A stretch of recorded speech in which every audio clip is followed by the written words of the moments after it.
السلام علیکم ورحمۃ اللہ وبرکاتہ۔ الحمدللہ وحدہ والصلاة والسلام علی رسول اللہ۔ اعوذ باللہ من الشیطان الرجیم، بسم اللہ الرحمن الرحیم۔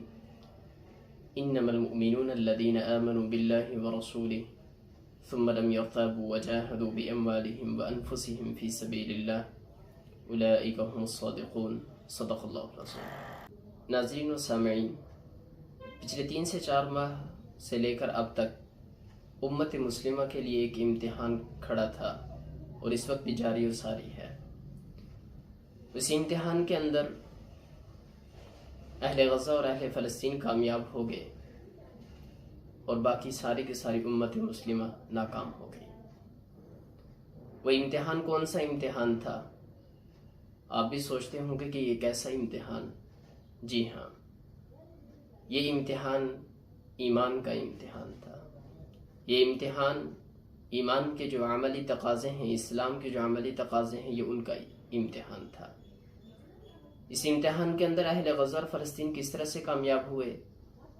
وہ اس طرح سے کامیاب ہوئے کہ انہوں نے جو کلمہ پڑھا تھا، اس کلمہ پڑھنے کے بعد جو اس کے عملی تقاضے تھے، انہوں نے ان تقاضوں کو پورا کیا۔ وہ تقاضے کس طرح سے پورے کیے؟ انہوں نے اپنی آزادی اور حریت کے لیے، انہوں نے مسجد اقصی کی حفاظت کے لیے، انہوں نے اپنے حقوق کے لیے اپنے سب کچھ، مال جان سب کچھ قربان کر دیا۔ اور یہی وہ ان کی قربانی ہے کہ جس قربانی کے بعد وہ کامیاب ہوئے، کامران ہوئے۔ ہم ناکام اس طرح سے ہوئے کہ ہماری جو ذمہ داری تھی، ایمان کے جو عملی تقاضے تھے، اسلام کے جو تعلیمات جو ہم سے مخاطب ہوتی تھیں، ہم ان کے مطابق ان کو نہ فالو کر پائے، نہ ان کے مطابق اپنی زندگی کو بسر کر پائے، نہ ہی ان کے مطابق ہم نے کسی قسم کے کوئی اقدامات کیے۔ قرآن نے ہم سے کہا کہ اگر مسلمانوں کے اوپر ظلم و ستم ہو رہا ہو تو آپ کا کام یہ ہے کہ ان کی مدد اور جد و جہد کے لیے، ان کی نصرت کے لیے آپ کھڑے ہو جائیں، ان کے ساتھ جہاد کریں، ان کی مدد کریں، اپنی قوت کا استعمال کریں۔ لیکن ہم نے کچھ بھی نہیں کیا۔ قرآن نے یہ کہا کہ تم ہلکے ہو یا بوجھل ہو، اللہ کی راہ میں جہاد کرو، اپنے مظلوم مسلمانوں کے لیے نکلو، اپنا تن من دھن، اپنے مال اور جان قربان کر دو۔ لیکن ہم نے کچھ نہیں کیا۔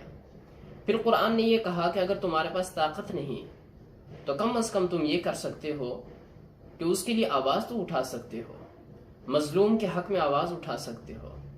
لیکن ہم نے کسی بڑے پلیٹ فارمز کے اوپر حکومت کی جانب سے کسی مؤثر اقدامات بھی نہیں کر پائے، نہ ہی ہم آواز اٹھا سکے۔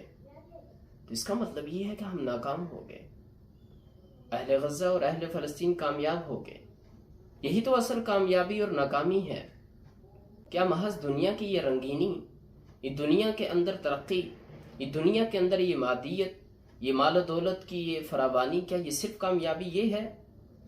یا پھر وہ کامیابی ہے کہ اللہ رب العالمین کے کاغذوں کے اندر، اس کے دربار کے اندر آپ کو کامیاب لکھا جائے؟ اس کے جو فرشتے ہمارے نامہ اعمال لکھتے ہیں، ہمارا ایک رجسٹر اور ہمارا ایک ریکارڈ تیار کر رہے ہیں، کیا اس کے اندر کامیابی لازمی تھی؟ یا پھر دنیا کے اندر، دنیا کی نگاہوں کے اندر کامیابی لازمی تھی؟ لہٰذا اب تک کی صورتحال میں اہل غزہ اور فلسطین کامیاب ہو گئے اور باقی پوری کی پوری امت مسلمہ ناکام ہو گئی۔ سورۃ الحجرات کی یہ جو آیت میں نے تلاوت کی، اس میں بھی اللہ رب العالمین نے یہی کہا کہ سچے لوگ کون ہیں۔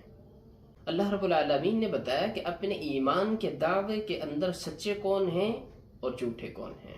فرمایا کہ انما المؤمنون الذین آمنوا باللہ ورسولہ، حقیقی ایمان والے وہ ہیں کہ جنہوں نے اللہ اور اس کے رسول پر ایمان لایا۔ اللہ اور اس کے رسول پر ایمان لانے سے مطلب کیا ہے؟ کہ ایمان کے جو عملی تقاضے تھے ان کو پورا کیا۔ ثم لم یرتابوا، پھر اس میں شک نہیں کیا، یقین کے اس اعلیٰ معیار تک پہنچ گئے۔ جب آپ یقین کے اعلیٰ معیار تک پہنچ جاتے ہیں تو پھر آپ اپنی جان قربان کرنے کے لیے بھی تیار ہو جاتے ہیں۔ وجاہدوا باموالہم وانفسہم فی سبیل اللہ، اور پھر انہوں نے جہاد کیا اللہ رب العالمین کی راہ کے اندر، اپنی زبانوں سے نہیں، اپنی ڈائلاگ سے نہیں، صرف اور صرف اپنی گفتگو سے نہیں، فی سبیل اللہ باموالہم وانفسہم، اپنے مالوں کے ساتھ، اپنی جانوں کے ساتھ۔ جان قربان کرنے کی نوبت آئی تو قربان کر دی، مال قربان کرنے کی نوبت آئی تو مال کو قربان کر دیا۔ اولئک هم الصادقون، اللہ رب العالمین نے آخر میں فرمایا یہی لوگ اپنے دعوی ایمانی کے اندر سچے ہیں۔ تو مطلب یہ ہوا کہ اس کے برعکس جو لوگ ہیں جو اپنے ایمان کا دعویٰ کرتے ہیں کہ ہم مسلم ہیں، ہم مومن ہیں، وہ اپنے اس دعوی ایمانی کے اندر جھوٹے نکلے۔ لہٰذا مجھے اور آپ کو یہ ثابت کرنا ہے، ہمارے پاس ابھی کچھ لمحات ہیں، ہمارے پاس ابھی کچھ وقت ہے کہ ہم اپنے دعوی ایمانی کے اندر سچے ہو کر دکھائیں۔ ہمارے پاس ابھی کچھ وقت ہے کہ ہم اس طاغوت کو، اس کفر کو، اس نظام کفر کو یہ دکھا سکیں کہ حقیقی ایمان یہ ہے، اور ہم فقط دعوی ایمانی نہیں کرنے والے بلکہ ہم اپنے ایمان کے اندر سچے بھی ہیں۔ بہت شکریہ، جزاکم اللہ خیر، السلام علیکم۔